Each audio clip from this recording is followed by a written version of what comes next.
হরে কৃষ্ণ কৃষ্ণ কৃষ্ণ হরে হরে। তো ভক্তবৃন্দগণ, আজকের ভিডিওটি রয়েছে পৌষ মাস পেরিয়ে চলিত হবে মাঘ মাস। 2026 সালের 14ই জানুয়ারি বাংলা মাসের শেষ দিন, অর্থাৎ সংক্রান্তি।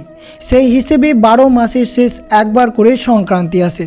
পৌষ পেরিয়ে পালিত হবে মাঘ মাস এবং সন্ধিক্ষণের দিনটিকে সংক্রান্তি বলা হয়। পঞ্জিকায় একে বলা হচ্ছে মকর সংক্রান্তি। 2026 সালের 14ই জানুয়ারি পালিত হবে মকর সংক্রান্তি, অর্থাৎ পৌষ মাসের শেষ দিনটিকে গণ্য করা হয়েছে এই মকর সংক্রান্তি দিন হিসেবে। বিভিন্ন শাস্ত্রে বিভিন্ন নিয়ম মানা হয় এই বছরের এই দিনটিতে, অর্থাৎ মকর সংক্রান্তি। তবে অবশ্যই বিশেষ করে আপনাদেরকে মনে রাখতে হবে, এই মকর সংক্রান্তির দিন বেশ কয়েকটি আচার অনুষ্ঠান যদি আপনারা করতে পারেন আপনার গৃহে, তা অত্যন্ত শুভ হতে পারে। কি করবেন, আর বিশেষ করে মনে রাখবেন এই শুভ দিনে আপনারা অবশ্যই এই খাবারটি একবার হলেও গ্রহণ করবেন এই মকর সংক্রান্তির দিন। যেহেতু মকর সংক্রান্তি হচ্ছে পৌষ মাসের শেষ দিনকে বোঝায় এই মকর সংক্রান্তি। যেহেতু এই দিন রাশি পরিবর্তনের পর সূর্যদেব মকর রাশিতে গমন করবেন। জ্যোতিষ শাস্ত্র অনুসারে সূর্যের রাশি পরিবর্তন খুবই বিশেষ। সূর্যকে সমস্ত রাশির রাজা বলে মনে করা হয়। মকর সংক্রান্তির দিন যেখানে সূর্যের পাল কর্মে খরমাস শেষ হবে, তখনই শুরু হবে বসন্ত ঋতুর আগমন। তাই বিশেষ করে মনে রাখবেন এই মকর সংক্রান্তির দিন কোন কোন খাবার খেলে আপনার পরিবারে সুখ সমৃদ্ধি ভরে থাকবে, এবং বিশেষ করে ভগবানকে এই খাবারগুলো অবশ্যই নৈবেদ্য হিসেবে নিবেদন করবেন। আর অবশ্যই এই দিনটি কিভাবে উদযাপন করবেন তা অত্যন্ত শুভ হতে পারে আপনাদের জন্য, যদি এইভাবে দিনটি আপনারা শুরু করতে পারেন। তো অবশ্যই ভিডিওটি আপনারা শুরু থেকে শেষ পর্যন্ত ভক্তি সহকারে শ্রবণ করুন। আর চ্যানেলে নতুন হয়ে থাকলে দয়া করে চ্যানেলটিকে সাবস্ক্রাইব করবেন, লাইক করবেন, কমেন্টে ভক্তি ভালোবাসা শ্রদ্ধা দিয়ে জয় শ্রীকৃষ্ণের জয় লিখে দিতে ভুলবেন না এই শুভ দিনটিতে। অবশ্যই ভিডিওটি আপনারা শুরু থেকে শেষ পর্যন্ত ভক্তি সহকারে শ্রবণ করুন। 2026 সালের 14ই জানুয়ারি সূর্য মকর রাশিতে প্রবেশ করবে। এই দিনটিকে মকর সংক্রান্তি বলা হয়। এই বিশেষ দিনে সূর্য দেবতাকে বিশেষভাবে পুজো করার রীতি রয়েছে। বলা হয় এই দিন সূর্য দেবতার পুজো করলে জীবনের অনেক পথ সুফল হয়ে যাবে, অর্থাৎ কঠিন পথও সহজ হয়ে যেতে পারে, আর্থিক দিক থেকে উন্নতি হতে পারে। একই সঙ্গে দুঃস্থদের মধ্যে দান করা এবং নদীতে স্নান করার গুরুত্ব রয়েছে। সেই সঙ্গে অবশ্যই আপনারা মকর সংক্রান্তি অর্থাৎ 2026 সালের বুধবার গঙ্গা নদীতে অবশ্যই স্নান করবেন। তার সাথে অবশ্যই দরিদ্রদের বস্ত্রদান, খাবার দান এবং অবশ্যই তিল দান করবেন। এর ফলে ভাগ্যের দ্বার খুলতে আর্থিক দিকে আরও লাভবান হতে পারেন আপনারা। তো অবশ্যই আপনারা কিভাবে এই দিনটি উদযাপন করবেন তা একবার হলেও শ্রবণ করুন। বিশেষ করে মনে রাখবেন মকর সংক্রান্তির দিন আপনারা অবশ্যই ভোরবেলা ঘুম থেকে উঠবেন, অর্থাৎ ব্রহ্মা মুহূর্তে ঘুম থেকে উঠবেন। বিশেষ করে ভোর 3টে থেকে ভোর 5টার মধ্যে আপনারা ঘুম থেকে উঠে অবশ্যই এক বালতি জলে সামান্যটুকু গঙ্গা জল মিশিয়ে তার সাথে অবশ্যই সামান্যটুকু হলুদ এবং তার সাথে তিল মিশিয়ে স্নান করতে হবে। এই দিন যদি আপনারা এই মকর সংক্রান্তি চলমান এইভাবে স্নান করতে পারেন তা অত্যন্ত শুভ হতে পারে। বিশেষ করে শনিদেব খুশি হন, সঙ্গে খুশি হন সূর্য দেবতা, এতে কাটে আর্থিক সংকট।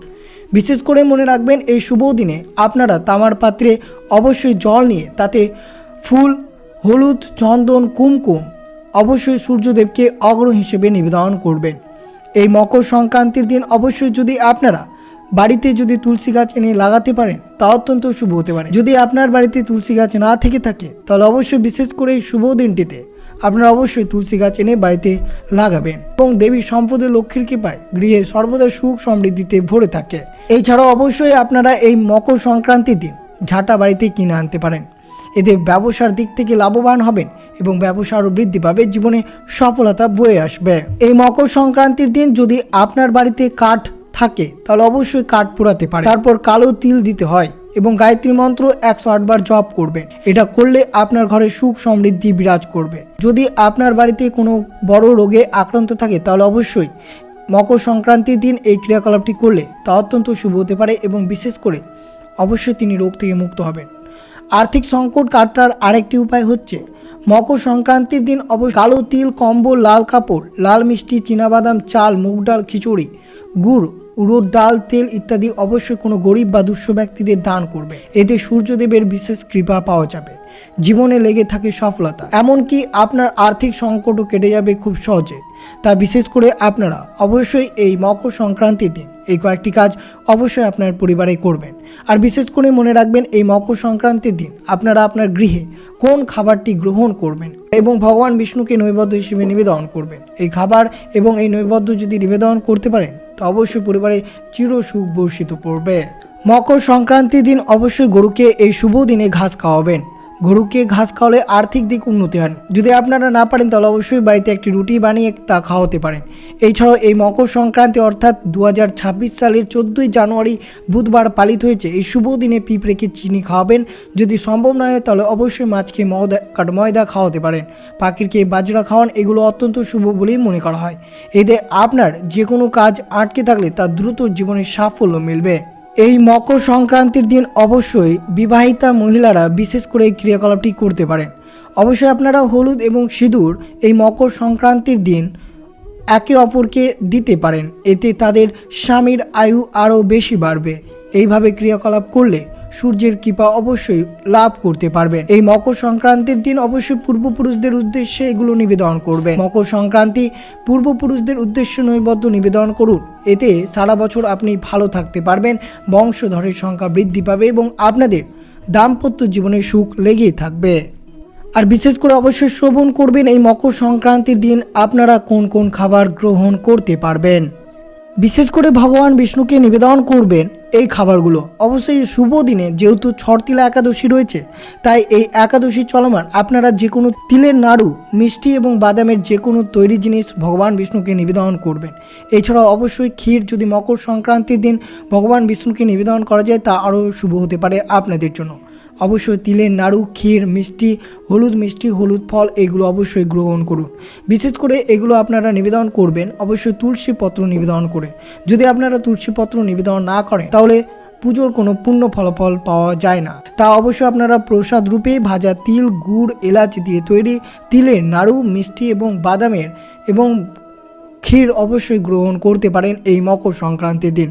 আর বিশেষ করে অবশ্যই মকর সংক্রান্তির দিন যদি আপনারা ভগবান বিষ্ণুকে নৈবেদ্য অবশ্যই খিচুড়ি নিবেদন করতে পারেন তারও শুভ হতে পারে। অবশ্যই খিচুড়িও খাওয়া অত্যন্ত শুভ হতে পারে আপনাদের জন্য এই মকর সংক্রান্তিতে।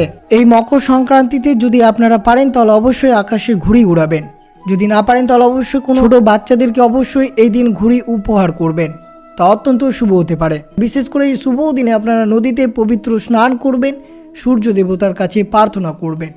এটি সূর্যের উত্তরমুখী যাত্রা নির্দেশ করে, যা একটি সনাতন ধর্মে একটি শুভ সময় হিসেবে বলে বিবেচিত।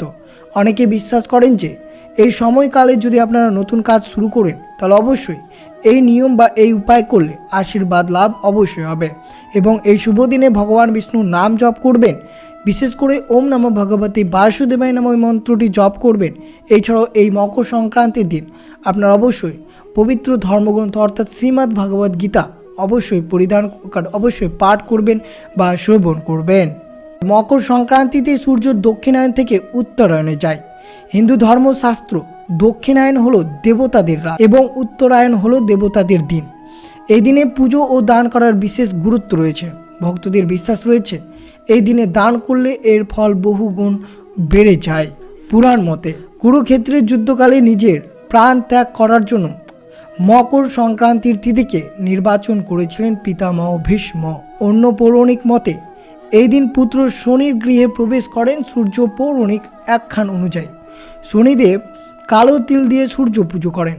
শনির পুজোয় প্রসন্ন সূর্যের আশীর্বাদ করেন তাকে।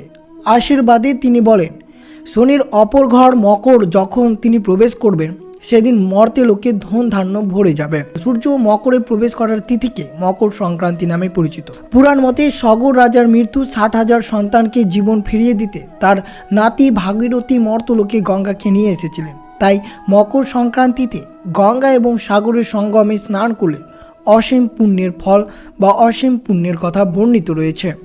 পুরাণ মতে এই তিথিতেই ভাগীরথীর পিছু চলতে চলতে কপিল মুনির আশ্রমে হয়ে সাগর মিশে যান গঙ্গা। তাই এই উপলক্ষে গঙ্গা মেলার আয়োজন করা থাকে। কপিল মুনির আশ্রমে লক্ষ লক্ষ ভক্তদের ভিড় দেখানো যায় এই মকর সংক্রান্তির দিন।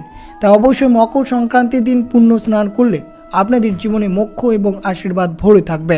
তো অবশ্যই আপনারা শ্রবণ করলেন এই মকর সংক্রান্তির দিন কোন কোন খাবার গ্রহণ করবেন, কি কি ক্রিয়াকলাপ করলে পরিবারের সুখ সমৃদ্ধিতে ভরে থাকবে এবং অবশ্যই যদি ভক্তদের মোক্ষ অর্জন করতে চান তাহলে অবশ্যই মকর সংক্রান্তির দিন আপনারা অবশ্যই গঙ্গার মতো পবিত্র জলে স্নান করবেন, সূর্যদেবকে অগ্র নিবেদন করবেন এবং গরিবদেরকে বস্ত্র, খাদ্য, তিল অবশ্যই নিবেদন করবেন। এই মকর সংক্রান্তির দিন যেহেতু ছটতিলা একাদশী রয়েছে, তিলের ভূমিকা অনেক গুরুত্ব রয়েছে, তা অবশ্যই আপনারা এই দিন তিল গ্রহণ করবেন এবং অবশ্যই তিল দান করবেন। তো এই ছিল ভিডিওটি ভালো লাগলে অবশ্যই চ্যানেলটিকে সাবস্ক্রাইব করবেন, লাইক করবেন, কমেন্টে ভক্তি, ভালোবাসা, শ্রদ্ধা দিয়ে জয় শ্রীকৃষ্ণের জয় লিখে দিতে ভুলবেন না এবং ভিডিওটি আপনার আত্মীয় ভক্ত বা বন্ধুদের সাথে অবশ্যই শেয়ার করবেন।